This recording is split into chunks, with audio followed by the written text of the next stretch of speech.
Shalom, bon matin tout le monde, bon réveil. Qu'Elohim ce matin vous bénisse, qu'il vous garde, qu'il vous protège pendant que vous allez vaquer à vos occupations. Et si ce matin c'est votre anniversaire, nous vous souhaitons joyeux anniversaire. Soyez bénis, soyez contents, soyez conscients. Et si vous êtes seul, eh bien, sachez qu'aujourd'hui, vous n'êtes pas seul, puisque Yeshua, dans sa parole, nous a dit « Je serai avec vous tous les jours. » Tous les jours. Donc aujourd'hui, jusqu'à la fin du monde. Il est là, par l'entremise du roi Kodesh, qui est l'esprit de vérité, qui a pour mission de nous conduire dans toute la vérité, de nous parler de Yeshua et de nous annoncer des choses à venir. Donc sans nul doute, nous ne sommes pas seuls. Devant les grands événements, nous ne sommes pas seuls. Devant les grandes situations, nous ne sommes pas seuls. Devant les circonstances de la vie, nous ne sommes pas seuls. Devant les moments difficiles, nous ne sommes pas seuls. Devant l'incompréhension, nous ne sommes pas seuls. Devant l'inexplicable, nous ne sommes pas seuls. Même lorsque nous ayons les sentiments de solitude, en réalité, nous ne sommes pas seuls.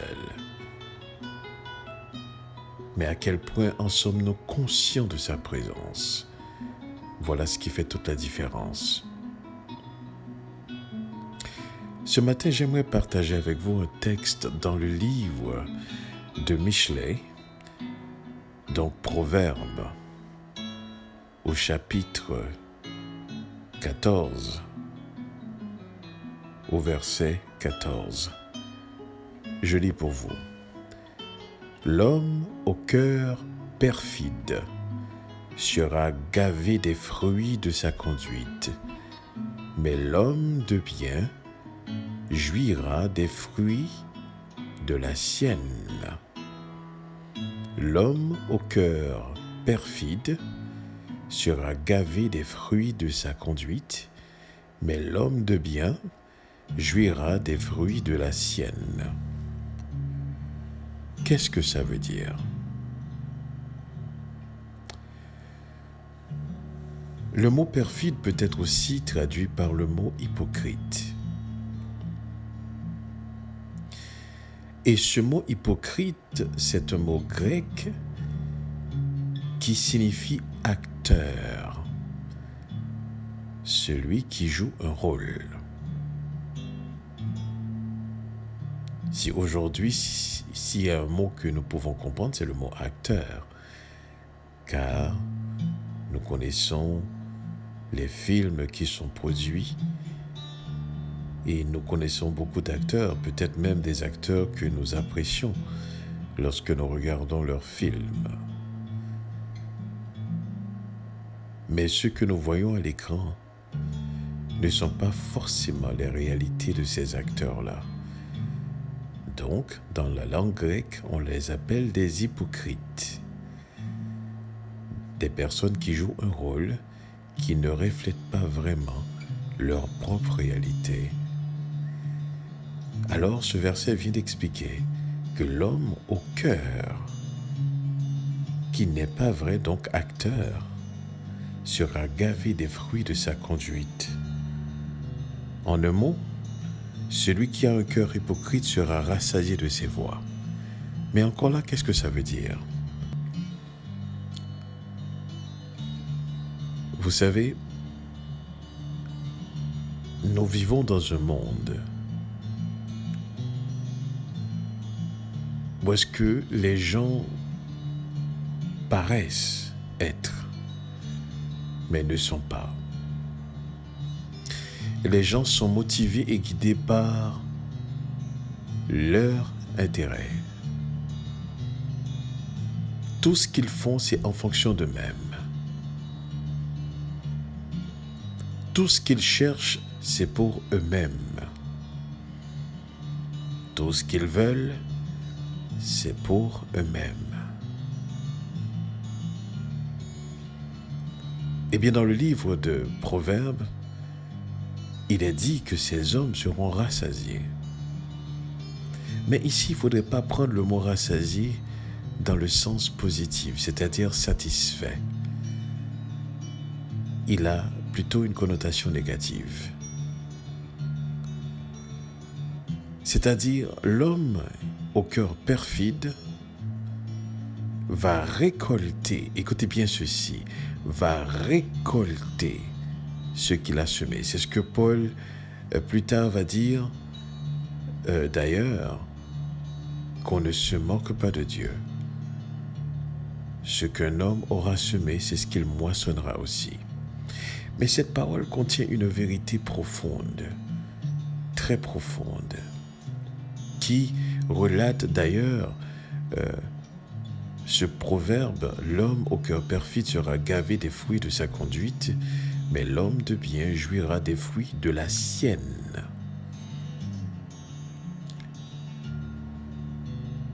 Nous avons déjà parlé et démontré ce que nous récoltons en réalité, que ce soit dans nos paroles, que ce soit dans nos pensées, que ce soit dans nos perceptions, visions, que ce soit dans nos actions, n'est que des choses que nous-mêmes nous avons semées.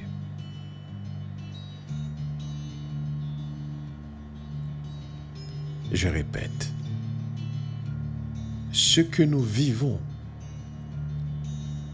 ce que nous récoltons, ce sont des choses nous-mêmes que nous avons semées d'une manière ou d'une autre, dans un temps ou dans un autre, dans notre vie.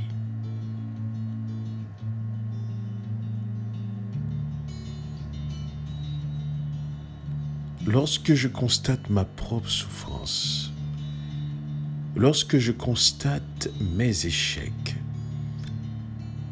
lorsque je constate mes difficultés, je me rends compte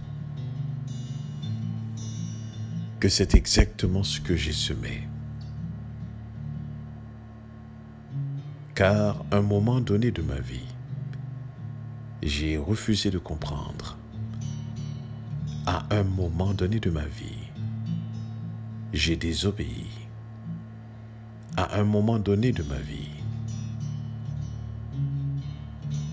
j'ai refusé les conseils et j'ai fait à ma tête, ce qui m'a amené sur la route de l'expérience. Qui parle d'expérience parle d'ignorance, car nous n'expérimentons que lorsque nous sommes ignorants et entêtés. Du coup, le résultat de cela, eh bien, c'est le fruit de ma propre conduite. Lorsqu'on devient conscient de plus en plus, on trouve la nécessité maintenant d'être guidé par le roi Kadesh, l'esprit de vérité. Et lorsque nous en sommes conscients, il n'y a rien que nous voulons faire qui ne soit guidé par l'esprit d'Élohim. Et c'est ce qui nous diffère des acteurs. L'homme hypocrite, donc acteur, va faire semblant de comprendre. L'homme hypocrite va faire semblant de se conduire correctement, mais à l'intérieur de lui, il sait que c'est un rôle qu'il est en train de jouer. Et c'est là que le livre de Proverbes dit, eh bien, pour de tels hommes, ils seront rassasiés. Ils seront gavés des fruits de leur conduite. Mais celui qui en est conscient et qui se laisse guider par l'esprit de vérité, eh bien le livre de Proverbes dit ceci: ils seront rassasiés de ce qui est en lui, en eux. Comprenez bien ceci. Celui qui a un cœur hypocrite sera rassasié de ses voies, mais l'homme bon sera rassasié de ce qui est en lui. Êtes-vous conscient ce matin? Et regardons bien pour voir, et on verra que nos souffrances, nos échecs, nos difficultés, avant toute chose, se situent dans nos décisions. Des décisions qu'on prenait parce que nous voyons l'avantage de ces décisions.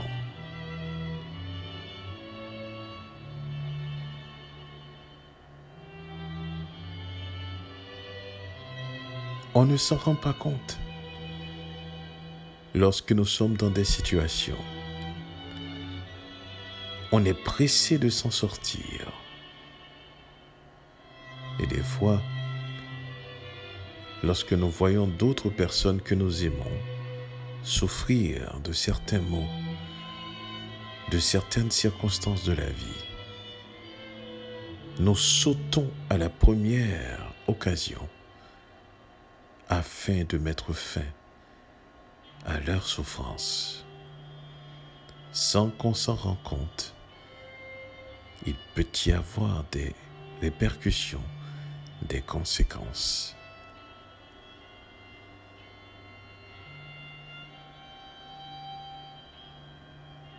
Voilà pourquoi, à chaque jour de notre vie, à chaque moment, à chaque décision, à chaque circonstance, à chaque plan, à chaque vision, à chaque objectif, nous avons besoin d'être guidés.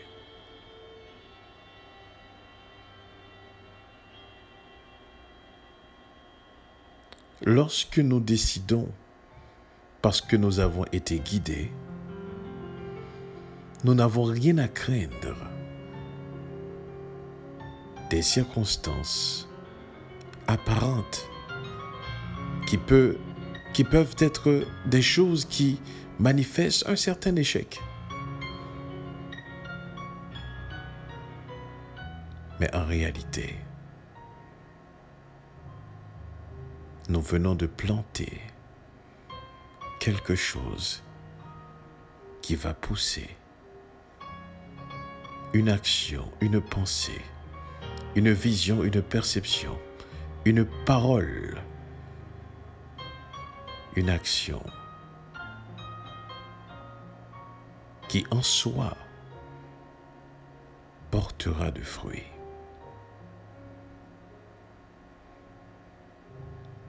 Nous devons apprendre à agir avec sagesse, c'est-à-dire de ne pas se mettre en premier lieu, de ne pas chercher à se satisfaire en premier lieu, mais plutôt à chercher à connaître et à faire la volonté d'Élohim. Ce faisant, peut-être, le fruit ne sera pas tout de suite.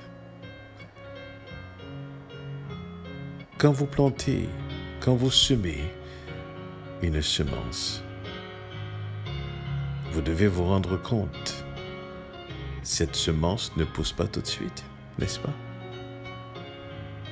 Il y a une différence entre, d'ailleurs, dans la nature même. Écoutez bien ceci. Dans la nature même, tout ce qui pousse vite ne porte pas de fruits. Vous allez voir, si vous êtes bon observateur, les mauvaises herbes repousse très rapidement.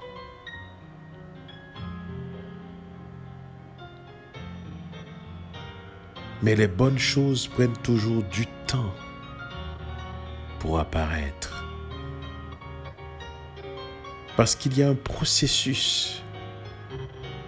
Et c'est ce qui diffère justement de l'acteur et de ce qui est vrai, de ce qui est faux, de ce qui est vrai.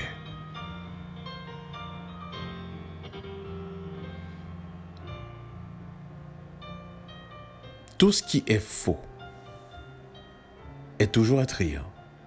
Permettez-moi de vous le dire.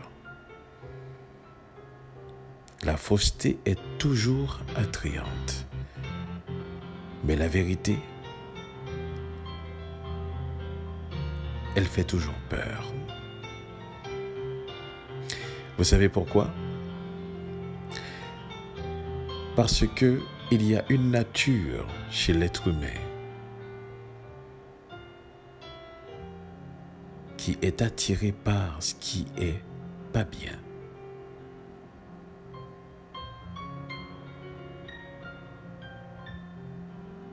C'est comme si c'était un aimant qui attirait une aiguille.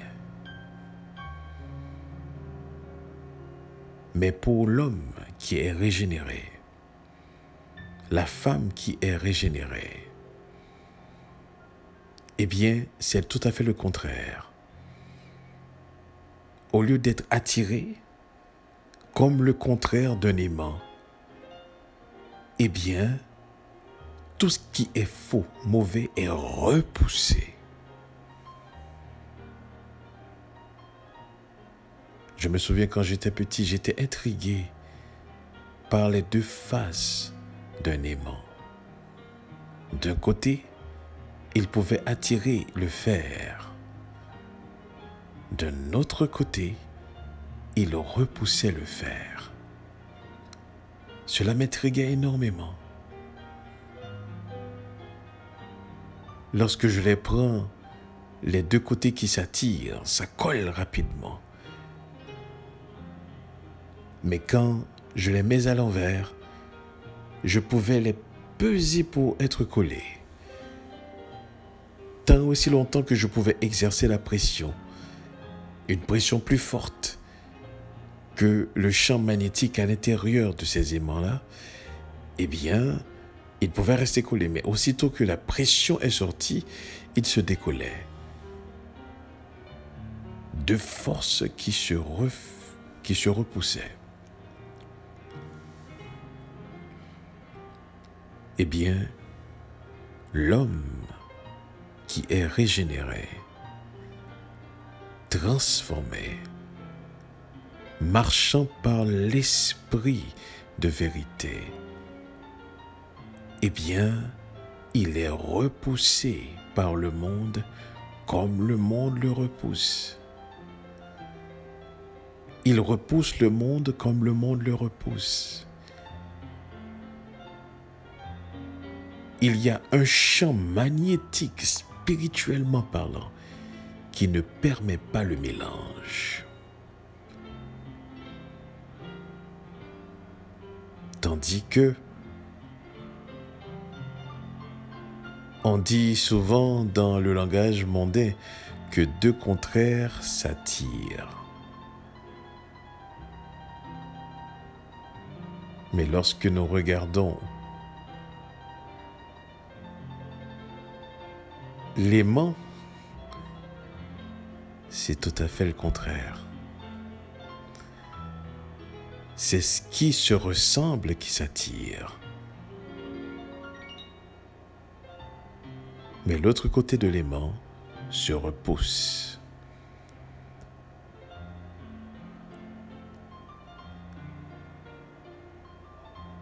Donc il est tout à fait normal, si vous voyez que vous ne comprenez pas ou que les hommes adamiques ne vous comprennent pas. Il est tout à fait normal de voir des gens qui ne comprennent pas vos langages, votre langage, votre façon d'être, vos comportements, vos attitudes, vos visions, vos objectifs, votre manière de vivre. Nous ne sommes pas de la même nature.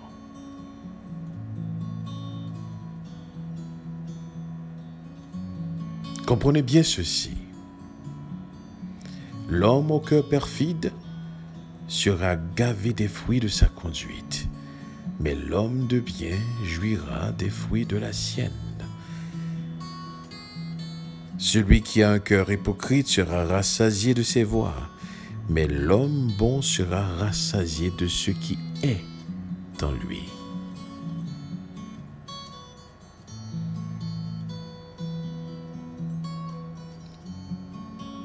Vous savez, l'une des choses qui est extraordinaire, et vous allez voir cela à travers le temps, rien ne dure. En fait, tout ce qui est faux ne dure pas.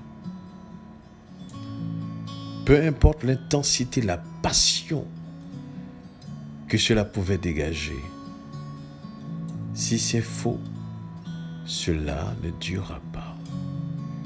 Peu importe l'énergie qu'on peut y mettre, il ne durera pas. Parce que la nature même, l'essence, est fausse. Contrairement à tout ce qui est vrai, des fois peut avoir un faible commencement. À peine ça peut des fois paraître. Mais laissez-moi vous dire quelque chose. Ça dure. Pourquoi? Parce que c'est vrai. Et c'est de là que l'homme a pu comprendre que certaines fois, la longévité, c'est ce qui est vrai. Et bien souvent, on va voir ça particulièrement dans la vie des couples. Des personnes qui vont passer 30, 40 ans ensemble et qui vont se louanger qu'ils ont vécu 40 ans ensemble. Et pendant que je suis en train de dire ça, je voudrais féliciter certainement Pasteur Gustave et Sœur Fidza pour leur 7e anniversaire de mariage. Et l'une des choses que j'ai beaucoup aimé entendre ce couple dire, c'est que Dieu, Elohim, est le centre de leur amour, le centre de leur relation. Et c'est ce qui fait toute la différence. Vous pouvez passer 150 ans avec une personne. La question, ce n'est pas la longévité, mais quelle est la qualité de la vie.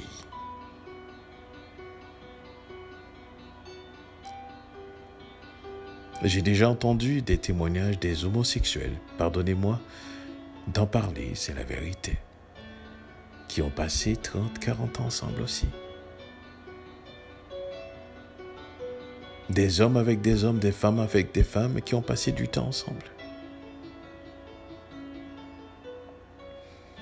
Donc si on parle de longévité, eux aussi ils ont une certaine longévité. Et si vous parlez de qualité en matière de vie humaine, eh bien laissez-moi vous dire, il y a des couples homosexuels qui vont se vanter d'avoir une vie beaucoup plus qualitative en comparaison avec des vies des couples hétérosexuels, c'est-à-dire un homme et une femme.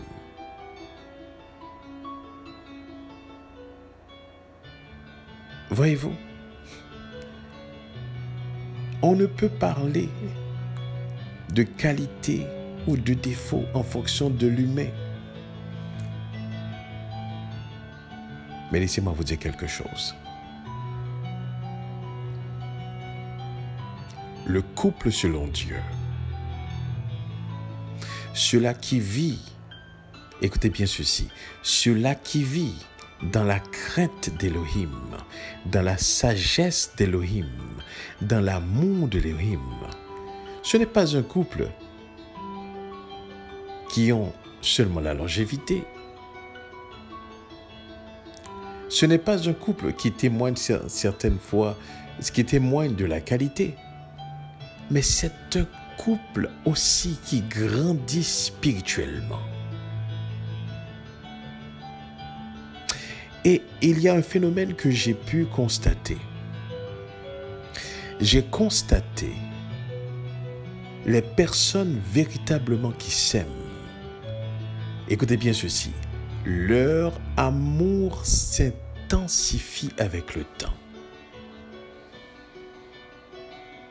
Ils s'aiment de plus en plus. Et on va le savoir lorsque justement, dans leur vie spirituelle, ce sont des personnes qui grandissent, qui apprennent. Et ce sont des personnes qui ressemblent davantage à Yeshua. Et c'est ainsi que vous allez faire la différence entre le couple qui est régénéré, transformé, et le couple qui vit selon le monde. Si vous regardez à la longévité, il n'y aura pas de différence.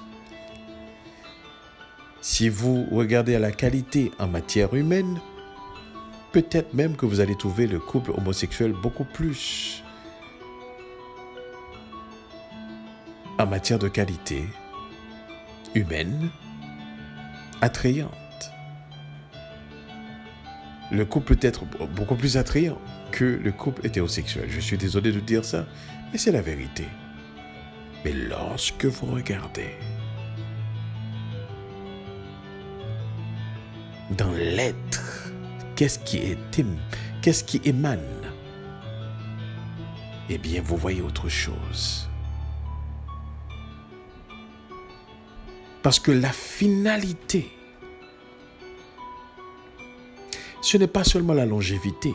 La finalité,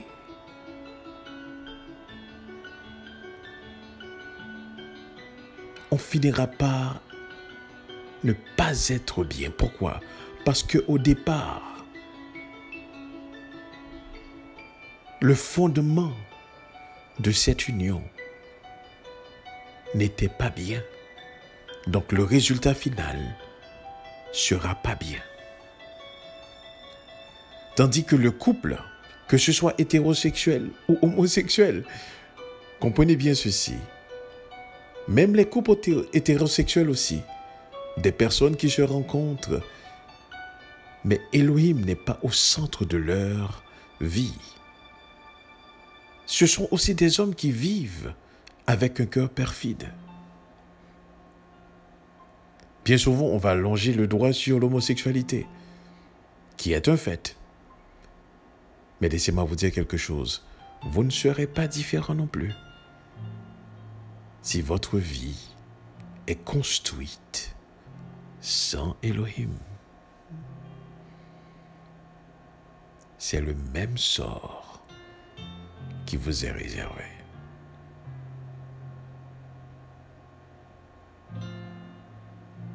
Du coup, l'homme qui a un cœur hypocrite sera rassasié de ses voix. Mais l'homme bon sera rassasié de ce qui est en lui. Puisque son être est bon, la bonté, eh bien, va éclore dans sa vie. Puisqu'il est juste, la justice va éclore dans sa vie. Puisqu'il est amour, il est aimant, l'amour va éclore dans sa vie. c'est ce qu'il est qui va apparaître. Tandis que l'homme, acteur, hypocrite, va avoir une façade de bonté, une façade d'amour, une façade de miséricorde, une façade de justice. Mais c'est rien qu'en apparence. Le temps et les circonstances viendront où est-ce que cette personne va faire sortir ce qu'il est. Laissez-moi vous dire quelque chose. On peut être bon acteur.